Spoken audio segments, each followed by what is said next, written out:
Welcome to A Hunter's Pursuit, for those who are chasing more than just game. Join us on the journey of Western big game hunting, Eastern whitetail, and the pursuit of the good life. Whether you're a seasoned hunter, a first-time dad, or someone who goes to the woods for solitude, this is your campfire. So pull up a seat. The pursuit begins here. Hey guys, welcome back to another episode of A Hunter's Pursuit, where we talk everything from Eastern whitetail hunting, Western mountain elk hunting, and how we as men should always be in pursuit of our best self. I'm working on that. I tried to come up with a very catchy intro to the show, and I will eventually.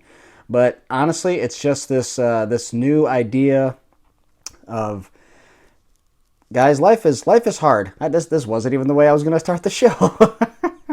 But I guess I'll just chase this rabbit for just a second. If you've been listening for a little while, you probably noticed I renamed the show from a Snyder Outdoors podcast to A Hunter's Pursuit, because if you're here, you're listening, I'm assuming you're a hunter. I mean, we talk about a few different things, but mostly hunting. But a lot of things have happened in life since I've started the podcast. I've become a father, married 10 years. So we're a lot of things that we're going to talk about are not just hunting. We're going to talk about being a man, talking about being a father. I think there's this calling of a person of faith to always be in constant pursuit of being the best version of ourselves, the best husband we can be, the best physical shape we can be, best father, dad, friend, a lot of best financial state that we can be, a lot of different things there. But that's what we're going to be talking about a lot going forward here on the podcast. But still talking hunting, as I mentioned before. So here we are. As my dad always says, let's cut to the chase. Let's get to today's topic. Today I'm gonna elaborate for just a few minutes on if you talk to me at all, one of my favorite hunts ever was my Western elk hunt last year. It was literally a year ago today, October 30th, that I shot my first elk in Colorado. A lot of things to unpack. We're going to talk about. This was if you don't know what this means, stick with me because I'm going to fill you in. We'll give a little brief review here in a second, but this was a non-preference point hunt. I did not apply for this tag. This was an OTC hunt, over the counter. There are not as many options for this anymore. A lot of states are going away with the over-the-counter option. Colorado is one of the very few that still have elk hunts over the counter. So that's literally what that means, is you can go out there and you can buy the tag once you get there at any Walmart, Sports Shop, Bass Pro, something like that. You can buy a over-the-counter tag for anywhere in you can buy that anywhere in Colorado. Now, your tag will be specific to specific areas, units, which I'll talk about that again here in a second. But you can also buy that tag online, which I'm actually going to highlight that here in a second with things that I learned. So pretty much for the next few minutes, I'm going to talk about 3 things that I learned and 3 things that I would do differently. Now, as I've mentioned before, this was the very first, and by the way, if you have not seen this hunt yet, you can actually watch it on our YouTube channel, Snyder Outdoors. Look for the black logo with a mountain. That'll be us, and this hunt will pop up. It is this is the first time that I've hunted elk where I'm actually the hunter. If you know me or have listened to me before, I've been on, I think I actually counted it up the other day. I think I've been on 16 different elk hunts between Colorado and Arizona. Recording hunts for Steve Chappell, Elk Camp TV for the Outdoor Channel. Absolute blast. Time of my life recording elk hunts down there. So I learned, probably 90% of what I learned from Steve Chappell. So shout out to Steve Chappell for mentoring me and teaching me some things while I was there. But when you're actually in it yourself, when you're the hunter behind the gun, behind the bow, you pay attention to more things, you learn more things. It's just a whole different experience. So I'm just going to highlight a couple things here.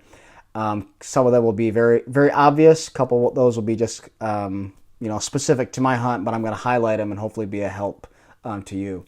Before I do that, very, very briefly, I just want to do a brief refresher on what preference points are, how they work, because if you want to do any kind of Western hunting, you have to sign up for preference points. You have to create your accounts on whatever state you want to do, whether it's Wyoming, Montana, Colorado, Idaho, Arizona, whatever you want to do. If you have any interest in hunting out west, you have to do this. There's no way around it unless you've got all the money in the world and you're just going to pay an outfitter $30,000 to do it for you. So if you're just a regular guy like me, you want to hunt public land, you have to do preference points. So what are preference points? Once again, if I was to buy a tag for next year, 2026, let's just say I want to hunt mule deer in Montana. Let's say you want to do the same thing. If we apply for the same unit, which say I pick a really good unit that's, got solid bucks, high success rate. Let's say I apply for that unit and you apply for the exact same unit. Right now, I think I have 8 or 9 preference points. And let's say you have 0. You are not going to get that hunt. I'm going to get that hunt because I have been waiting in line longer than you. You can buy 1 preference point per animal, per state, per year. Yeah, so that's what we do. We have, I think I have a couple bear in a couple different states. I think I actually have bear in Colorado or Wyoming. But I call it the big 3, elk, mule deer, pronghorn. We buy preference points for those states every single year. So what does that mean? What's that look like as I say? All that means is there's a window. There's a window every year. Some states start in the springtime, go through summer. Some, like Wyoming, actually tomorrow, Halloween is the last day you can buy preference points for Wyoming. All you do is you create an account, you go on their Wyoming Fish and Game or Colorado Fish and Game, whatever state you want, and you purchase a preference point, which I think it's $30, $25, something like that. That changes a little bit every year. And all that is, it's the simplest way of saying what a preference point is. It's just a way of, you purchase it, you actually get on the, it's not something physical that comes in the mail. It just shows up on your account when you go to the website. And it's, when you go to apply for tags, it just shows the state, hey, this guy's been waiting in line a long time. This guy, and that's really all it is they don't give out tags for people that are not in the system, that have not been waiting to hunt the state. It's just a, and I need to come up with a better analogy, but it's just a simple way of saying like, hey, this guy has earned a spot, because everybody wants to hunt out west now. They don't have enough tags for everyone. It's just not a thing. They can't give tags to everyone that applies. So, and disclaimer, let's say they're going to give out 100 tags for elk. They give out a lot more than that. Let's say they're going to give out 100, okay? They may give 2 or 8 to people that are not in line, but it's a very, very slim chance, okay? So if you want to shoot some high quality animals, go on to some high quality hunts, you need to have preference points. Another thing I'll highlight real quick before I go into my main content is Western hunting. You can, if you are an archery hunter, if you're a bow hunter, there are a lot more opportunities than rifle, okay? And there's a lot of reasons for that. Archery hunts are tougher. You have to get closer to the animal. You have to be in good physical shape. The success rate is a lot lower. So the states give out a lot more archery tags. Because, I mean, hey, have you ever tried to, get 60 yards from an antelope in the middle of nowhere where there's no trees and no brush? It's almost impossible. Now, guys do it every year. It's actually one of the coolest things to hunt with a bow is pronghorn. But same thing with elk, pronghorn, goat, bighorn sheep. There's a lot of tags that you can get a lot cheaper, or just simply you don't have to wait in line as long if you open up your possibilities with archery hunts, which is something I'm actually hoping to do next year. Everything I've shot out west so far has been with a rifle, But I'd like to go on my first pronghorn hunt next year. May even do elk next year with a bow. I'm not sure, still working on that. That's after I buy myself a new PSE or Hoyt $1,000 bow. We'll get there. But anyway, just know that. Know that you have to have preference points, and rifle and bow, that's a different thing. You can hunt more things if you are a good archery hunter. So let's like I said, recap of the hunt. Once again, this is on YouTube if you want to watch it. So what I'm talking about is I purchased a over-the-counter elk tag for Colorado. And once again, the specific units. My hunt was in Unit 55. We hunted the Gunnison National Forest. All right, and I'm actually going to say something about that again in just a second. So, hopefully, if you would go back and watch the hunt, and then if you listen to this, you can just kind of picture what I'm talking about more in your mind if you've actually seen the hunt. I think that's only 18-20 minutes or so. So, three things that I learned. First of all, this is going to be obvious, but it's a big deal. Number one, you will never shoot your first elk if you don't go on your first elk hunt. Very, very simply. So many people ask me about, hey, I want to start hunting out west. I want to do this. And it's always this thing of, they always say, yeah, someday I'm going to do that. And I go, no, you won't. No, you won't. Someday you won't do it unless you go right now and start figuring it out and start figuring out preference points and looking into it. Because I've got a buddy who he's been talking about, I want to get out there and elk hunt like you, or, hunt you out west like you do. He's been saying that for 10 years. It's like, dude, you need to do it. I'll get around to it. And it's like, it's never going to get any easier, man. And hey, guys, back me up on this. As husbands, as fathers, you get less and less time to yourself. I mean, life moves at the speed of light. And it's one of those things you just have to commit to it. Just go do it. I mean, it's one of the most awesome things, guys. And I still, if you listen to me, I will still say whitetail hunting is still my favorite thing. Still my favorite thing to hunt in the whole world. And I don't think that's ever going to change. But there's this western hunting thing. If you haven't done it, look into it. If you message me, you can email me at bo@snydersoutdoors.com or email me, and I'll hook you up. And I'll show you how to do it. I'll get you hooked up with an account. I'll help you because I want everyone to experience this. So you're never gonna, I've seen one goal, and I have a lot of goals in life. I have scores of goals in life, but one of them is someday when I build my dream house, I want a 350 plus bowl over my fireplace someday. I think I want it to feel like I'm in a lodge. I just want to look at it like, oh man, remember that hunt, in Colorado mountains or whatever. But here's the thing. I will never get that if I didn't go on my first elk hunt last year. I mean, I shot a very, very small bull last year. Very proud of it. It was a tough hunt. I put in a lot of work, put in a lot of research, but it's one of those things that you're never going to have that if you don't hey, I'm just going to go on my first one. I might not get an elk my first hunt. Very high possibility you won't, but you will be absolutely hooked.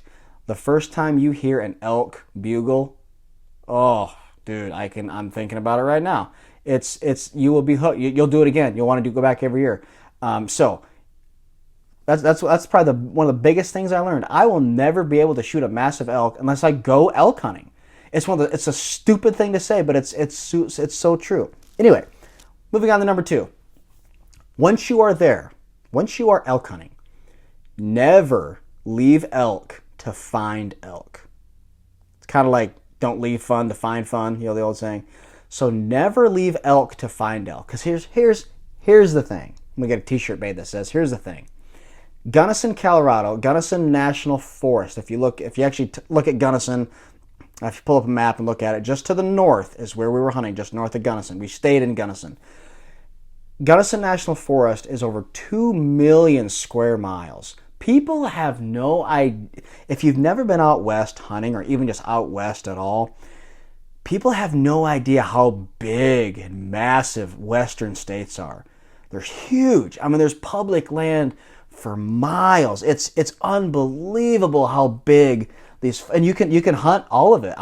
There's guys that honestly, sadly go out there and get lost, and it's just part of the hunt, part of the trek. But there's so much area out there. And I think, I actually did not look this up, so do not quote me on this number. I think in Colorado, elk, I think there's like 51 different elk units, because they break it, it's not by county, they just break it down and, hey, this unit could be 3 counties, this unit could be 1 county, or this unit could be half a county, whatever. I think there's 45 to 50 different units, and I'm going somewhere with this. Is when you go out there and you see different hunters and you see all these different 2-tracks and trails, and the mountains and it's so overwhelming. It's beautiful. It's one of the most breathtaking places. Colorado's breathtaking. I don't care who you are. It is a unbelievable accomplishment to not only shoot and kill an elk, it is an unbelievable accomplishment to find elk. And once again, there are different areas. There are some parts of the states that are a little more open. You can see farther. This particular place we were, it was very dense. It's forest. You can see 50 yards, or maybe not even that much. In some places, a little bit more. So the whole thing was, once we found elk, it's like, okay, we're staying right here, because once you find elk, there's going to be more of them. Elk travel in herds for the most part, and if you actually watch the video, there's this one scene, this one clip, we probably saw 50 to 60 elk on this mountain. All right, and I'm actually going to come back to that in just a second with things I would have done differently. So once you find elk, I don't care if you see one, they're there. That means they're there. So if you ever go elk hunting, remember, never leave elk to find elk. Never say, oh, that's too far away. No, that means they're there. So once you found them, that's a success right there. Because, long story short, this was when we went last year, my dad, my 2 older brothers went along, and I had this gut feeling. I was like, what if we don't even see an elk? What if because there are stories of that, guys. I know a buddy from, one of my buddies, he went out there, he never even saw an elk. He hunted for a week, didn't see an elk. It's like, oh man, I had that terrible gut feeling. I was like, what if I hyped up this elk hunting? And they knew I'd been on a lot of elk hunts. They'd obviously seen me. I showed them pictures and whatnot. And I said, what if we get all the way out here and we don't even see elk? I will feel so bad. I will feel like I let them down. So anyway, when we finally found them, I said, it was this sigh of relief. I was like, oh man, we found elk. Anyway, so number 2, never leave elk to find elk. And 3, if you go elk hunting, and this can be hunting in general, but especially elk hunting, because elk hunting is, this is my point. This is the third part of things I learned. Elk hunting is 90% despair and about 10% of excitement. And that goes a lot for, or as we say in a hunting camp around here, a 10% hope. Hunting is hope and despair. I think Jim Shockey came up with that. Elk hunt, especially now, this could teeter a little bit. If you hunt elk during the rut, you're going to hear them more. You're going to have a lot more hope. Now, this was after the rut, so elk, you don't hear them. It's one of those things where it's like, if you're looking into this valley or this mountain, it's like, are there any elk in there? You have no idea, because they're not talking. They're talking. This part of rifle season is over, or this part of the rut is over, so they're not bugling. They're being quiet. So it's a lot of downtime. It's a lot of the thing of like, hey, is there an elk within a dozen miles of here? It's like, you don't know. But then you find an elk track, you see one, you see a cow. It's like, oh, okay. It keeps the hope alive a little bit. And I think that is that goes with a lot of hunting. It's like, hey, you can, deer hunt and you'll sit for 3 days and see nothing and think, this is stupid. Why'd I get out of bed? We've all had that feeling, all hunters. If you haven't, I think you're lying. It's like, why am I out here? This is dumb. There's no deer. I'm cold. I want to go home. But then, a buck runs by and, it's like, oh, okay, I love this. This is the best thing ever. So I'm kind of rambling now on that third one. But elk hunting is 90% despair, 10% hope. So always remember that. 3 things I would do differently, and I'll go through these somewhat quickly. Even though it was an over-the-counter tag, I would have actually bought it online, because you can actually buy it online. If you want to, you can buy it online and actually have them send a physical tag to your house in the mail. I wish I would have done that. And the main reason why is when I went out there, we actually got to town on a Sunday. And I was like, hey, first thing, we're hunting first thing on Monday morning. And of course, first time doing this, live and learn, everything was closed. Walmart wasn't selling tags on Sundays. All the little sports shops were closed. So I actually had to wait until Monday morning to go into a little sports shop and buy my elk tag. So I actually did not get to hunt Monday morning, which was a whole, it's like, hey, this is precious time here. So when I do it again, I will either show up on not a weekend, or get my tag online first. Now, if you're going to do that, you need to order about 4 or 5 weeks ahead of time just to be safe. But that's something I probably would do differently. I would get my tag in the mail ahead of time so I physically have it once I get to town or once I'm even driving out there. So that's something I would actually change. Number 2. You'll see this if you watch the video of the hunt, is we found this herd of elk. I mean, probably 1.5 miles away, 2 miles. And it was one of those places where they knew exactly where they were. They were on huntable property. They were on huntable land right in the middle of our unit. But they were right in the middle, or right in the front of there's this big lake. And once again, I'm thinking of the footage. So if you watch it, you'll know what I'm talking about. There's this massive lake, and then they are just straight up this massive, massive part of this mountain slope. And they're way up there in the middle of this big snow patch. And they're just chilling up there. And I'm actually of all the elk hunting I've done, I'm actually a pretty decent judge of elk size. I can actually look at an elk and go, okay, I can actually, get decently close. There was one elk, and if you watch the episode, you'll see a snapshot of it. We actually took a picture of him through the telescope, or through the spotting scope. I'm guessing that bull was 350. He was a big herd bull. I watched him. I could see he wasn't bugling, but I'm actually forgetting the term, lip curling or something. He's got elk all over the place, and he was the head honcho. He was the boss of that herd. Okay, so I'm going somewhere with this. He was the way they were. It was almost impossible to get to him. You would have had to drive all the way around this mountain and come over the other side, or literally wade through this massive river, or row across this massive river, and try to figure out how to get up to him. It was not going to be easy. And so we said, okay, we can't get to those elk. We're just going to forget about them. And we did. But if I could go back, if I could do it again, I would say I'm going to take, because those elk were not going anywhere. They were good. They were not going to get off that mountain. They were going to stay right there. So if I could go back, I would have made a 1 or 2 day plan to go after that particular bull. And if you watch the episode and you see the snapshot of him, once again, it's a long way off, but you will see that's a big bull. I don't care how long it would take. It would have been a climb. It would have been, I probably would have had a heart attack going up that mountain. But I would have said, I'm going to stay right here and figure this out. That's something I would actually do differently if I could go back and do this particular hunt again. Number 3, last one.